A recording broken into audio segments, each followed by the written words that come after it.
প্রজা কষ্ট পায়। এগুলো যদিও বাংলা কথা, কিন্তু এই কথাগুলো অনেক সময় আপনি বিশ্লেষণ করবেন কোরআন হাদিসের সাথে যেন কোনো না কোনো একটা মিল থেকে যায়। এখন প্রশ্ন আসতে পারে, যারা পৃথিবীর স্বৈরাচারী, যারা পৃথিবীতে যারা মানুষের উপর অত্যাচার করেন, অবিচার করেন, ফেরাউনের মতো, নমরুদের মতো এই পৃথিবীতে যারা রাজ্যের মেইন পদে বসেন, এরা বসলো কেন? এরা বসার কারণ কি? তাদের বসার কারণটা হলো ওই প্রজার দোষী। প্রজারা এমন কর্ম করে, এমন কাজ করে, যে কারণে আল্লাহ পাক রব্বুল আলামিন ওই প্রজাদের উপরে এমন একজন রাজাকে বসিয়ে দেন, ভালো আমল না করার কারণে ওই রাজা এমন অত্যাচার করবো, এমন ভাবে তোমাকে দেশের মধ্যে যন্ত্রণা দিব, কারণ এটা তোমার হাতের কামাই। এই জন্য মাঝে মাঝে ধরেন এই পৃথিবীতে যারা রাজা হয়েছে, যারা রাজার ছেলে রাজা হয়েছে, বিভিন্ন সময় এই ঘটনা যখন ঘটে যায়, অনেক সময় দেখা গেছে যে এই মানুষটা মানুষের এত অত্যাচার করে, অবিচার করে, তারপর তো সে প্রধানমন্ত্রী। তো প্রধানমন্ত্রীর ক্ষমতাটা যেহেতু আল্লাহর পক্ষ থেকে আসে, তাহলে কেন আসলো যখন প্রজারা যখন এই পৃথিবীতে অপরাধ করা শুরু করে, রাজ্যের মানুষগুলো যখন অপরাধের মধ্যে ঘুষ, সুদ, জিনা, বেবিচার, অত্যাচার, অবিচার, গুমের মতো, হত্যার মতো এই সমস্ত অপরাধ যখন জড়িয়ে পড়ে, তখন আল্লাহ পাক রব্বুল আলামিন ওই জনগণের উপর একটা জালিম সরকার, একটা জালিম বাদশা, একটা জালিম মানুষ আল্লাহ দিয়ে দেন। তো দেওয়ার কারণে কি হলো? ওই যে তুমি অপরাধ করছো, তোমার বিচার তো সবাই করতে পারবে না, ওই লোকের অত্যাচারে এমন অতিষ্ঠ হয়ে যাবা, রাত্র গভীর হলে চোখের পানিগুলো ছেড়ে ছেড়ে আল্লাহর কাছে কাঁদবা, আল্লাহ এই রাজার থেকে তুমি আমাদেরকে হেফাজত করো। মানুষের চোখের পানি বেসে যাবে, তার অত্যাচারী স্টিম রোলটা এত বেশি হবে, এত বেশি মানুষের উপর চালাবে, যে মানুষ গভীর রাত্রে তাহাজ্জুদের নামাজ পড়ে আল্লাহর কাছে তার রাজত্ব থেকে মানুষ হেফাজত চায়। এখন আল্লাহ বলছেন আমি ক্ষমতা দিই, তো ক্ষমতা দেওয়ার মধ্যে এখন জালেম বাদশা কেন যায়? আপনাদের ব্যবহারের কারণে। তাহলে বোঝা গেল সমাজের মধ্যে, রাষ্ট্রের মধ্যে শুধু একজনই দোষী না, যিনি সবার উপরে থাকবেন। আপনার দোষের কারণে দোষী ব্যক্তি আজকে প্রধান মর্যাদা পাইছে। এই জন্য একেবারে নিম্ন স্তর থেকে ধরে আর শেষ স্তর পর্যন্ত প্রতিটা মানুষ যেন ভালো থাকে, তখন আল্লাহ পাক ওই সমাজের মধ্যে ভালো মানুষ বসাই দেয়, তখন মানুষ শান্তিতে বসবাস করতে পারে। এই জন্য আল্লাহ রাব্বুল আলামিন কোরআনুল কারীমে জানিয়ে দিলেন, কুলিল্লাহুম্মা মালিকাল মুলকি তুতিল মুলকা মান তাশা ওয়া তানজিউল মুলকা মিম্মান তাশা। আল্লাহ বলেন আমি মানুষের এই পৃথিবীতে মুলকিয়াতের বাদশা। আল্লাহ রাব্বুল আলামিন ওই মানুষকে ক্ষমতা দেন, মানুষ বাদশাহীর মধ্যে বসে যায়, মানুষ বসায়। আর ওই মানুষটা যদি খারাপ হয়, সকল মানুষের একটা অংশ থাকে যেই মানুষের অপরাধের কারণে ওই রাজ্যের মধ্যে আল্লাহ রাব্বুল আলামিন একজন খারাপ মানুষ বসায় দেয়। আর হুজুর কত মানুষ আলেম, কত মানুষ মুফাসসির, কত মানুষ হাফেজুল কোরআন, কত মানুষ দেশের মধ্যে ওলি আল্লাহ, তারপরে কেন জালেম বাদশা বসায় দেয়? এই জন্য একটা গ্রামের মধ্যে একবার আল্লাহ রাব্বুল আলামিন ফেরেশতাদেরকে পাঠিয়ে দিলেন, ফেরেশতারা ওই গ্রামটা উল্টে দাও।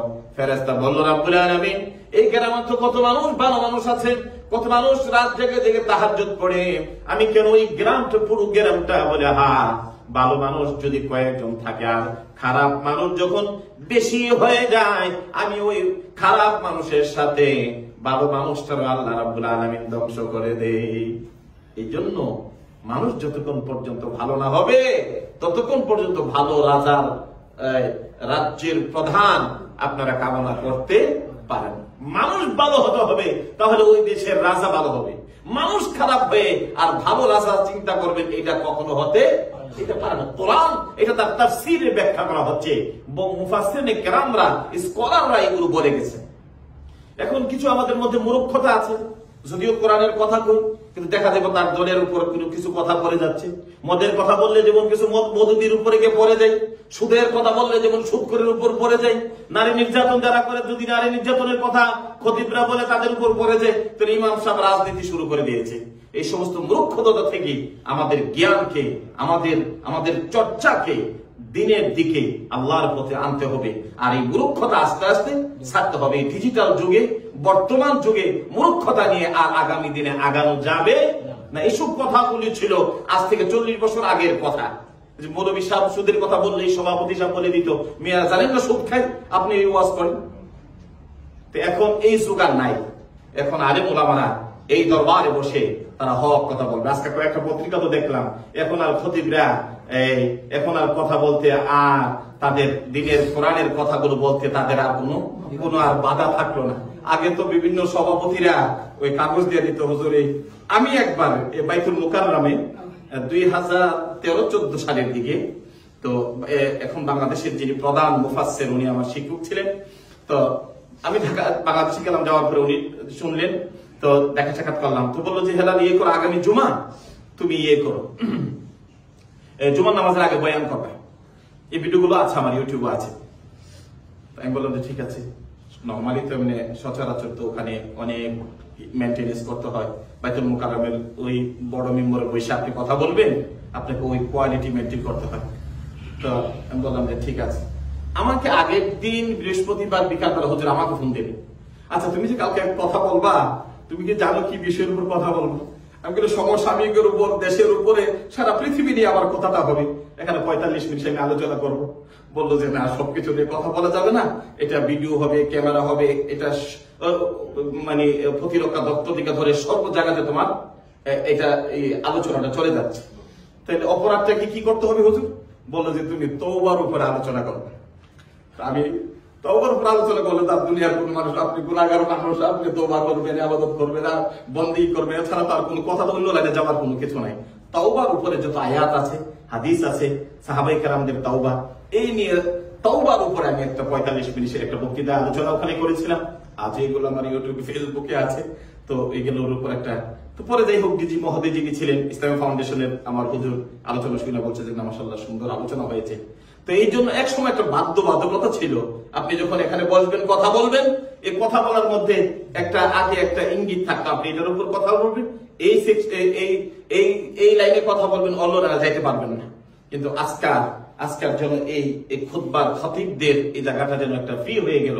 তারা যেন এখন কোরআনের কথাগুলো আল্লাহ পাক যেভাবে বুঝাইতে চেয়েছেন সেইভাবেই যেন তারা উপস্থাপনা করছেন। যদিও কিছু কিছু মানুষের উপরে কিছু কথা, আপনি ভাই একটা অপরাধ করবেন, এই অপরাধের কথা যখন কোরআনের বিষয় নিয়ে আলোচনা করবেন, আপনার মধ্যে এটা থাকলে স্বাভাবিকলি আপনার গায়ে কিছু লাগবে। তো যাই হোক, এইগুলো থেকে আমাদেরকে বাইরে আসতে হবে যে না, এটা কোরআন হাদিসের কথা। আমরা আমাদের মধ্যে যদি আলোচনার মধ্যে যদি কোনো দোষ থাকে, তাহলে আমাদের উচিত সেখান থেকে নিজকে সংশোধন করা, নিজে আল্লাহর পথে চলে আসে। আল্লাহ রাব্বুল আলামিনের হাবিব সাল্লাল্লাহু আলাইহি সাল্লাম গোটা জাতির জন্য কিভাবে আলোচনা করবেন, কেমন ভাবে দ্বীনের দাওয়াত দিবেন, উনি আমাদেরকে একটা রূপরেখা দিয়ে গেলেন। আল্লাহর নবী বললেন, যদি কোনো মানুষ হক কথা যদি কোন জালেমের কারণে না বলতে পারে, আর তুমি যদি না বলো, হক কথা জানার পরে যদি তুমি না বলো, কিয়ামতের ময়দানে আল্লাহ রাব্বুল আলামিন ওই মানুষটারে বোবা শয়তান বানায় হাসরের ময়দানে উঠাবে। এই জন্য আলেম ওলামারা কখনো হককে গোপন করে রাখতে পারে না। এটা আপনাকে বলতেই হবে, যত আঘাত আর যত কিছু আসুক। যাই হোক, কথা হলো এখন আল্লাহ পাক রব্বুল আলামিন বলে, আল্লাহ যাকে চান তাকে কি দেন? ক্ষমতা দেন। তাহলে এই ক্ষমতার মধ্যে বিষয়গুলো আমরা আলোচনা করেছি। ক্ষমতা যারা যাবেন, যাওয়ার পরে আবার দেখা গেছে মানুষের একটা অত্যাচার, অবিচার, মানুষকে কষ্টের মধ্যে দিনে আতিবাদ করে, তার কারণটা যিনি রাজা হলেন তার দোষ না। এই দোষের মধ্যে কারা আছেন? যারা প্রজা আছেন। প্রজারা যখন গুনাহ করতে করতে যখন অপরাধের সয়লাভ যখন সমাজের মধ্যে হয়ে যায়, তখন আল্লাহ নবী বলেন ওই সমাজের মানুষের উপর একদম জালিম বাদশা আল্লাহ পাক দিয়ে দেন। এই জন্য আমাদের নিজকে, পৃথিবীর মানুষ তুমি যদি সুন্দর পথে থাকো, সমাজের মানুষগুলো যদি ভালো থাকে, তাহলে আল্লাহ পাক তখন একজন ভালো মানুষ ওই সমাজের মধ্যে একজন প্রতিনিধিত্ব করেন, খলিফা বলেন, আর প্রধানমন্ত্রী বলেন, আর প্রেসিডেন্ট বলেন, আল্লাহ পাক নিয়োগ করে দেন। এবার আল্লাহ রাব্বুল আলামিন বললেন, ওয়া তানজিউল মুলকা মিম্মান তাশা। তিনটা জিনিস আল্লাহ বলে দিলেন সূরাত আল ইমরানের আয়াতগুলো আপনারা বাংলা তরজমা করে দেখে নিতে পারেন, তার তাফসীর দেখতে পারেন। আল্লাহ বলে দিলেন এ মুলকিয়াতের মালিক আল্লাহ, আল্লাহ যারা চান এই পৃথিবীর বিভিন্ন রাষ্ট্রের রাজত্ব দান করেন, আবার সেখান থেকে ওয়া তানজিউল মুলকা মিম্মান তাশা, আল্লাহ যাকে চান রাব্বুল আলামিন আবার টেনে টেনে খিসরিয়ে ওখান থেকে আল্লাহ রাব্বুল আলামিন নামায় দেন। তানজিউল শব্দের অর্থ হলো কেড়ে নেওয়া, ছিনিয়ে নেওয়া এবং সেখানে টেনে খিসরিয়ে নেওয়া। তানজিউল শব্দটা পড়ে আশ্চর্য হয়ে গেলাম। আল্লাহ রাব্বুল আলামিন অন্য একটা শব্দ দিতে পারতেন, এই তানজিউল শব্দটা কেন দিলেন? এই জন্য দিয়েছে, আল্লাহ বলেন কোন পৃথিবীর কোন রাজাই তার রাজত্ব থেকে নামতে চায় না, পৃথিবীর কোন বাদশাহ এই বাদশাহী থেকে। কারণ ডানে গেলে বামে গেলে সামনে গেলে সম্মান আর সম্মান, সমস্ত বাহিনী তার ইজ্জত, পৃথিবীর মানুষেরা তার ইজ্জত, যেখানেই যায় ইজ্জত। এত ইজ্জতের স্থান থেকে মানুষ নামতে চায় না, নামা যায় না। এই জন্য আল্লাহ রাব্বুল আলামিন এমন মানুষের যখন কর্ম খারাপ করতে থাকে, কর্মের কারণে আল্লাহ রাব্বুল আলামিন তখন তানজিউন টেনে টেনে টেনে খেসরাইয়া ওই ক্ষমতা থেকে নামান। অর্থাৎ পৃথিবীর মানুষেরা ওই মানুষটার অপরাধের কারণে, তার উপর জালিমের কারণে, মানুষের কান্নার কারণে ওই মানুষটার আল্লাহ টেনে খেসরাইয়া তার এই জায়গা থেকে নামান। কারণ কোন মানুষ তো আপনি আপনি নামবে না, আর এখান থেকে মানুষ নামতে পারে না। এই জন্য মানুষ যখন সেখানে তার চিরস্থায়ী যখন বানিয়ে নেয়, তখন আল্লাহ রাব্বুল আলামিন টেনে খেসরিয়ে সেখান থেকে নামিয়ে ফেলে। এই জন্য এই যে ক্ষমতা যাকে দেওয়া হয়, ক্ষমতার যদি সদ্ব্যবহার করেন বারবার সেখানে আসা যায়। আর যখন কোন মানুষ সেখান থেকে অপরাধের সয়লাভ শুরু করে দেন, তখন সেখান থেকে আল্লাহ পাক টেনে খিসরিয়ে অপমানিত করে, লাঞ্ছিত করে সেই জায়গা থেকে আল্লাহ পাক মানুষকে নামিয়ে দেন। এটা শুধু রাষ্ট্রের প্রধান কার্য থেকে নয়, এটা পৃথিবীর যে কোনো জায়গা থেকে হতে পারে। এই জন্য যে জায়গার মধ্যে থাকবেন, যদি ন্যায় বিচার প্রতিষ্ঠা না করে, আমার আল্লাহ রাব্বুল আলামিন ওই মানুষকে পৃথিবীর জমিন থেকে লাঞ্ছনা আর বঞ্চনা দেয়া, দুনিয়ার থেকে আল্লাহ পাক দুনিয়ার মানুষকে আল্লাহ দেখায় দেয়। দুনিয়ার মানুষকে আল্লাহ দেখায়া দেখো এই সমাজের মানুষেরা কি করেছিল আর তাদের অপরাধের কারণে কি হচ্ছে। পৃথিবীর মানুষের আল্লাহ রাব্বুল আলামিন দেখানোর জন্য একটা জিনিস করে দেন। যে আবু সাইদ তক্তাদের মানুষটাকে গুলি করলো, তার মৃত্যুর অবস্থাটা আপনারা দেখেছেন। কত মানুষ কতভাবে মৃত্যুবরণ করে। একজন হাত পেতে দিল, আল্লাহ রাস্তায় শহীদ হয়ে গেল। গত জুমাও বলেছিলাম, যিনি শহীদ হলেন তার মর্যাদা আজকা সব ধরনের মানুষ যাইয়া তার কবরের পাশে দোয়া করে। আর যে জালেম গুলি করলো, যে করলো, তার অবস্থাটা আল্লাহ এই পৃথিবীর মধ্যে দেখিয়ে দিলেন। শুধু এটা তো পৃথিবীর কাম, কিন্তু কিয়ামত পর্যন্ত আমি আপনি যখন কোন মানুষকে মেরে ফেলবো, এই মারার যে প্রতিক্রিয়াটা কত বিশাল। কারণ এইটা দুনিয়ার কোন মানুষ করতে পারে না। আল্লাহ রাব্বুল আলামিন শিরিক এবং মানুষ হত্যা, এই আযাবটা আল্লাহ নিজে দিবেন। আল্লাহ বলেন আমি দুইটা অপরাধকে আল্লাহ ক্ষমা করে না। এই জন্য এই জিনিসগুলো খুব সেনসিটিভ আমার ভাইরা। এই জন্য আল্লাহ রাব্বুল আলামিন যাকে চান সম্মানের আসনে বসান, আবার যাকে চান দুনিয়ার সম্মান থেকে আল্লাহ পাক নামায়া দেন। এটা আল্লাহর ওয়াদা, এটা আল্লাহর কোরআন সাক্ষী করেছে, আল্লাহর কোরআন আমাদেরকে সাক্ষী দিয়েছে। এই জন্য যে সেক্টর থেকে আমরা ক্ষমতায় থাকবো, আমরা যেন ক্ষমতা ব্যবহার না করি, আমরা যেন ক্ষমতা নিয়ে গর্ব না করি। কারণ ক্ষমতার ব্যাপারটা আল্লাহ বলেছেন, আল্লাহ যারে চাই তাকে ক্ষমতা দেয়, আল্লাহ যারে চাই আবার সেই ক্ষমতা থেকে আল্লাহ পাক নিয়ে নামায়। তারপরে আল্লাহর নবী রাহমাতাল লিল আলামিন নবী মক্কা বিজয় করলেন। নবী মদিনা থেকে মক্কাতে চলে গেলেন, মক্কা বিজয় করলেন। এই মক্কা বিজয়ের দিন আল্লাহর নবী রাহমাতাল লিল আলামিন যে মক্কাতে রাসূল জন্মগ্রহণ করলেন, যে মক্কার মানুষগুলোর দিনের দিকে আনার জন্য রাসূল চেষ্টা করলেন, সবকিছু করার পরও রাসূল যখন যে কলেমার দাওয়াত দিতেন, আর ওই দুষ্ট মানুষগুলো রাসূলের উপর কালিমার মধ্যে রাসূলের পবিত্র চরিত্রের উপরে দোষ দেয়া দিল। রাসূল নাকি পাগল, রসুল নাকি রসুলকে বিভিন্ন ধরনের জাদুকির তারা বলবো শুরু করলো। যতটা কথা বললো আল্লাহ রাব্বুল আলামিন, দুনিয়ার আপনি আমার কথাটাকে, আপনার যদি আমাকে ভালোবাসেন, আমার কথাটা যদি কেউ দৃষ্টিকোণ থেকে খারাপ বলে, আপনি ভালোবাসার কারণে বলবেন না, এটা হতে পারে না, ওনার মধ্যেই দোষটা নাই। কিন্তু রাহমাতাল লিল আলামিন নবীকে যতবার এই রাসূলকে মাজনুন বলেছে, আমার আল্লাহ বলেছেন না, আমার বন্ধু মাজনুন নয়, উনি হলেন রাহমাতাল লিল আলামিন। সুবহানাল্লাহ, উনি পাগল না। রাহমাতাল লিল আলামিন নবী পাগল হতে পারেন।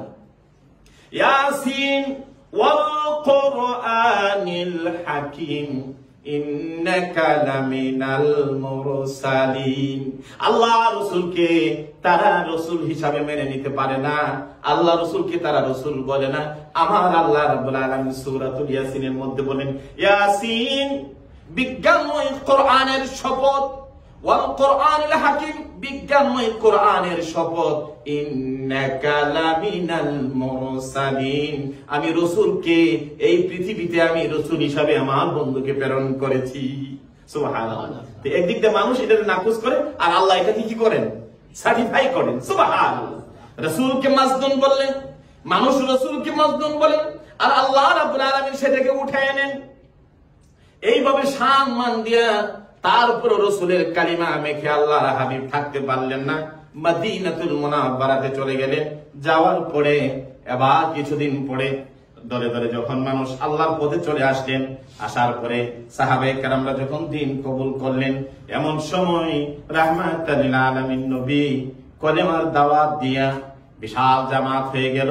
যে মক্কা থেকে রাসূলকে বাহির করে দিয়েছিলেন, রাতের বেলা আবু বকরকে নিয়ে যে মক্কা নগর থেকে মদিনাতে আসতে হয়েছে, এবার আল্লাহ বলেন, বন্ধু যে মক্কা থেকে তোমাকে বাইর করে দিল, তোমার সাহাবীদেরকে নিয়ে এবার তুমি মক্কা বিজয় করো। সুবহানাল্লাহ। আল্লাহর নবী বিনা যুদ্ধে বিনা অস্ত্রে সাহাবীদেরকে নিয়ে মক্কায় চলে গেলেন। যেই আল্লাহ ঘরের কিনারায় চলে গেলেন, দুনিয়ার সেই তদানীন্তনকালের শক্তিধর মানুষগুলো গর্তের ভিতর গিয়ে পালাতে শুরু করলো। কেউ দেশ ছেড়ে যাওয়া শুরু করলো, বিভিন্ন জায়গাতে যাওয়া শুরু করলো।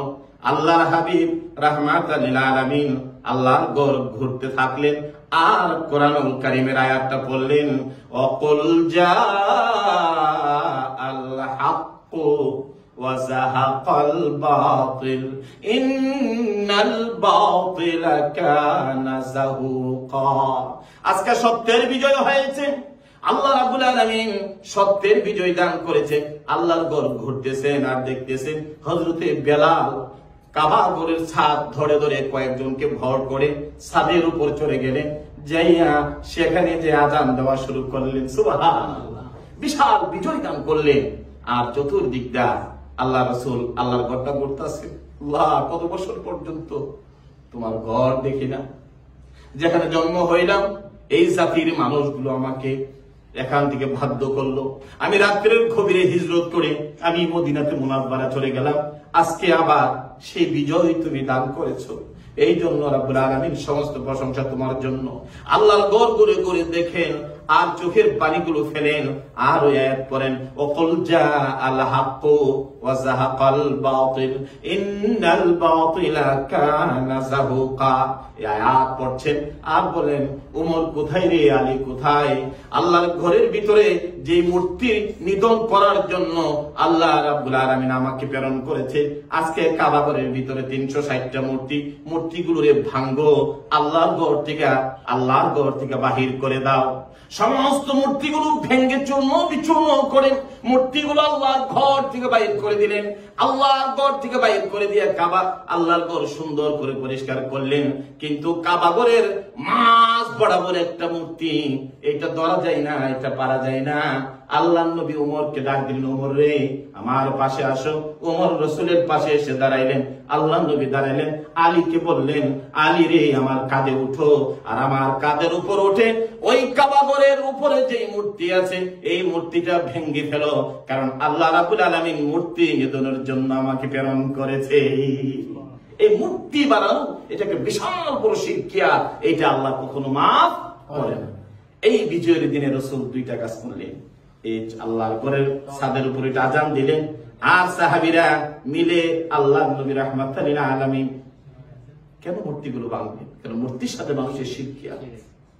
এই জন্য আমার ভাইরা রাসূল এই আয়াত বললেন আর করতে শুরু করলেন, ওয়াকুল জাআল হাক্কু ওয়া যাহাকাল বাতিল ইন্নাল বাতিলা কানা যাহুকা।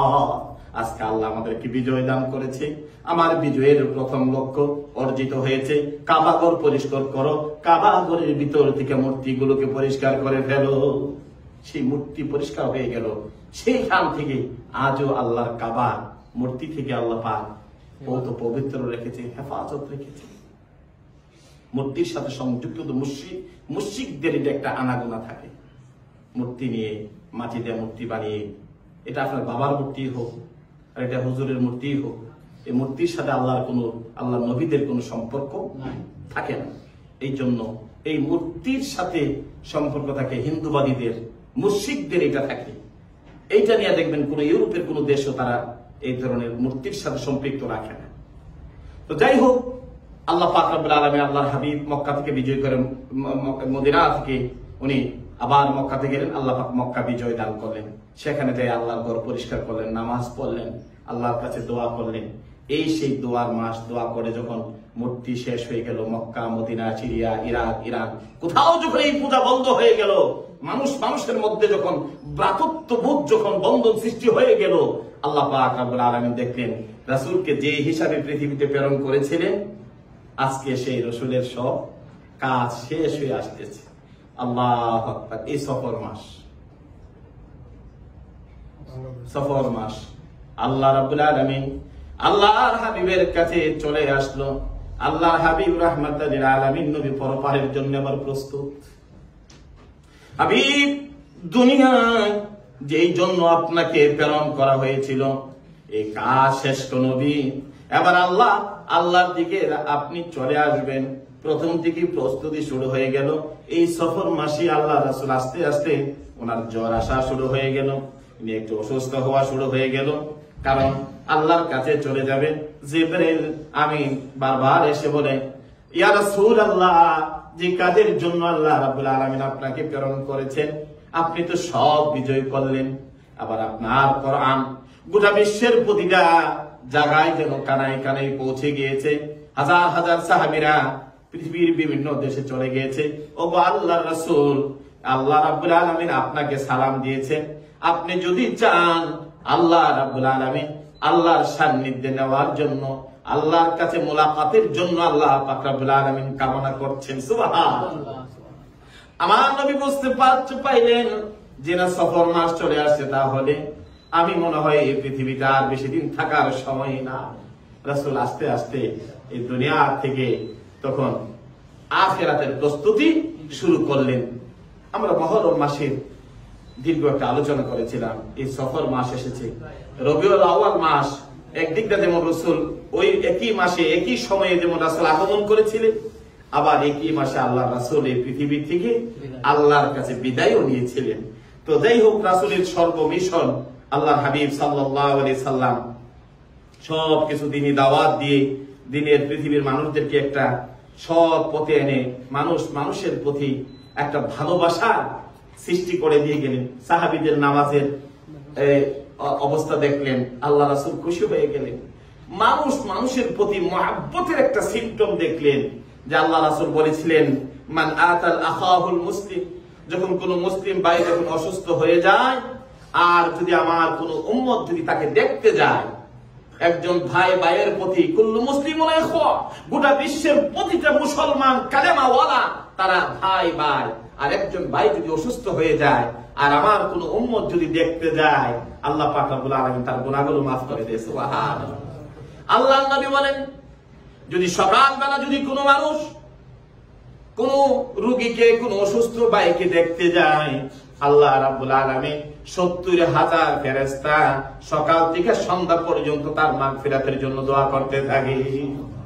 কি ভ্রাতৃত্ব বন্ধনে আবদ্ধ করে দিলেন গোটা বিশ্বের মানুষগুলোকে, যাদের মধ্যে এত শত্রুতানি ছিল, যাদের মধ্যে এত হিংসা ছিল, একে অপরের প্রতি বিভিন্ন ধরনের কথা ওটাই তো আজকে মানুষগুলো হয়ে গেল ভাই ভাই। রাসূল এক ভাইয়ের বন্ধনে আবদ্ধ করে দিলেন, একে অপরের প্রতি ভালোবাসা সৃষ্টি করে দিলেন। এই সৃষ্টির কারণে কি হলো, এখন একজন মানুষ অসুস্থ হলেই তখন সাহাবীরা গিয়া দূর দূরান্ত তারা চলে যেতে। সুবহানাল্লাহ, এত ফজিলত। সন্ধ্যার সময় যদি কোন মানুষ যদি যাইয়া কোন মুসলমান ভাইকে দেখে, আল্লাহর নবী বলেন সারা রাত 70,000 ফেরেশতা ওই মানুষগুলোর জন্য দোয়া করতে থাকে। সুবহানাল্লাহ। আজকে দেখবো তো দূরের কথা, আমার ভাই ভাইকে, আপনিও মুসলমান আমিও মুসলমান, আমার ভাই ভাইকে আমরা দুনিয়া থেকে বিদায় করে দিচ্ছি, কারণ আল্লাহর নবীর দিন থেকে বহু দূরে চলে গেছি। আজকে ক্ষমতার কারণে একদল যাওয়ার কারণে আরেক দলের বাড়ি ঘর পুড়িয়ে ছারখার করে দিয়েছি। একটা মানুষের মানবাধিকার অধিকার থাকে, একটা রাজনৈতিক বলেন অর্থনৈতিক বলেন। এখন এইগুলো কেন হয়? আপনি যখন আপনার উপর আমি জুলুম করব, তখন আবার যিনি মাজলুম হবেন উনি যখন কত আবার সুযোগ পাবেন আপনার উপর করবেন। এটা কেন করবেন? যে উনি যখন ইসলামের জ্ঞান বেশি না থাকবে। আজকে আমাদের অবস্থাটা তাই হয়েছে। যদিও একজন আমাদের উপর জুলুম করেছেন, কিন্তু আবার যখন মাজলুমেরা যখন সুযোগ পাইছে, তখন আবার তারা জালেম হয়ে গেছে।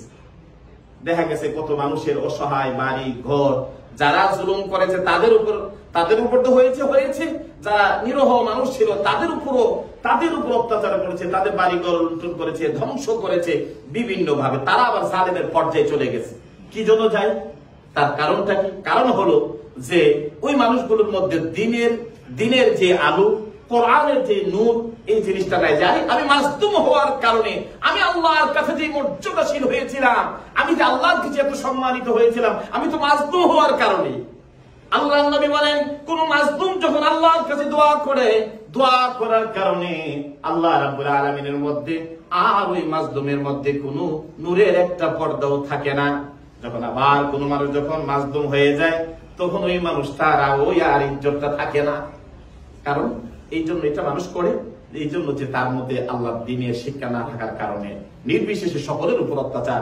যদি কেউ জুলুম করে আর যদি সে আবার ওই জুলুমকারীর আপনার প্রতিশোধ নিতে চায়, যদি তার কাছে ক্ষমা আসে আর সে যদি ক্ষমা করে দেয়, আল্লাহ তার কাছে কত মর্যাদাবান ওই মানুষটা জানেন।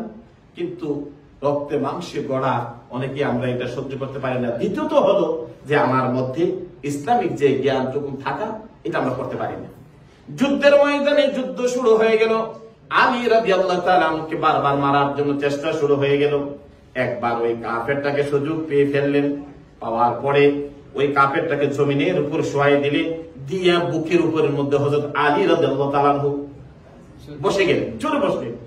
বসার পরে নিচে যে দুশমন, যে আল্লাহর নবীর দুশমন, সে হযরত আলী রাদিয়াল্লাহু তাআলা আনহুকে থুতু মারলেন। এখন আর রাগ বেশি হওয়ার কথা না, এত দিনের ইসলামের যুদ্ধের জন্য আগমন করেছি, আবার এই মুহূর্তে তারে মারবো অথবা তাকে আমি ভালো করে ধরছি বন্দি করব, এই মুহূর্তে সে ভালো হযরত আলী রাদিয়াল্লাহু তাআলা আনহুর মুখের মধ্যে থুতু। তখন তো তলোয়ারটা আরো বড় দেওয়ার কথা ছিল।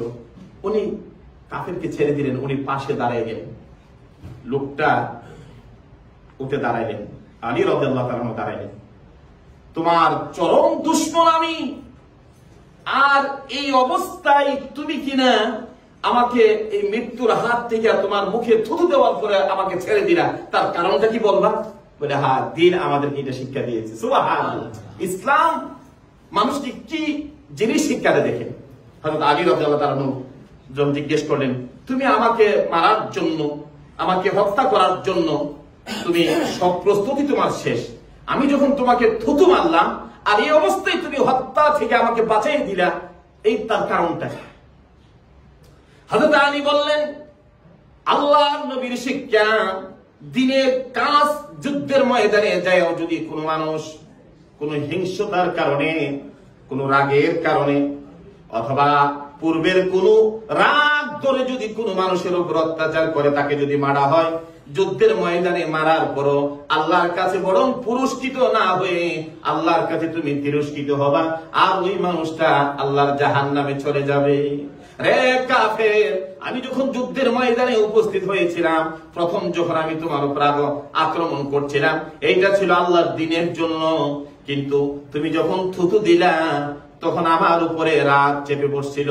এবার আমি যদি তোমাকে হত্যা করতাম, আমার রাগের বশবর্তী হইয়া আমি তোমাকে হত্যা করতাম। আর এই জন্য যদি হত্যা হতো, কিয়ামতের ময়দানে আল্লাহর কাঠগড়ায় আমাকে দাঁড়া করে বলতো, আরে রে, যুদ্ধের ময়দানে তুই তো ওই মানুষটাকে হত্যা করেছস আল্লাহর দ্বীনের জন্য না, তোর রাগের বশবর্তী হইয়া আজকের দিনে তোর কোনো মাফ নাই, জাহান্নামে চলে যাও।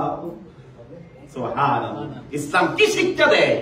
এই জন্য রাগের বশবর্তী হয়ে যদি কেউ ওইটাকে ধৈর্য ধারণ করতে পারে, আল্লাহ তাকে উত্তম পুরস্কার দিবেন। আপনি মাজলুমের কাতারে থেকে গেলেন, এই মাজলুমের দোয়া আল্লাহর কাছে সবসময় কবুল হয়। এই জন্য আমার ভাইরা, দিনের সাথে যত মানুষ লেগে থাকবে, তখন তার মন মানসিকতা, মৌলিক জিনিসগুলো আল্লাহ পাক পরিবর্তন করে দিবেন। যাই হোক, সেই যুগেও মানুষরা এইগুলো করেছিলেন। কোরআন আর আমাদেরকে কি বলেছে? আল্লাহ রাব্বুল আলামিন বলেন, ইন্নাল্লাযীনা ইয়াকসিবুনাল ইসমা সায়ুজজাউনা বিমা কানু ইয়াকতারিফুন। ইন্নাল্লাযীনা ইয়াকসিবুনাল ইসমা, যারা এই গুনাহ, অত্যাচার, অবিচার যারা তোমরা অর্জন করেছো, এটা কোরআনের কথা। তোমরা যারা অপরাধ অর্জন করো, ইন্নাল্লাযীনা ইয়াকসিবুনা, কাসাবা ইয়াকসিবু, অর্জন করা। যদি এই পৃথিবীতে কোনো মানুষ যদি কোনো অপরাধ অর্জন করেন, যদি কোনো জুলমি আপনি যদি অর্জন করেন, কোন হত্যা যদি অর্জন করেন, কোন অপরাধ যদি অর্জন করেন, আল্লাহ পাক রব্বুল আলামিন বলেন সায়ুজজাউনা, অচিরে। এই সিনটা এটা মুজারের সিগা ছিল, ইয়াজজাউনা, ইয়াজজুনা, কিন্তু এখানে কোন মুজারের আগে, এটা ভবিষ্যতের আগে যদি সিন আসে, এটাকে অচিরেই বোঝায়।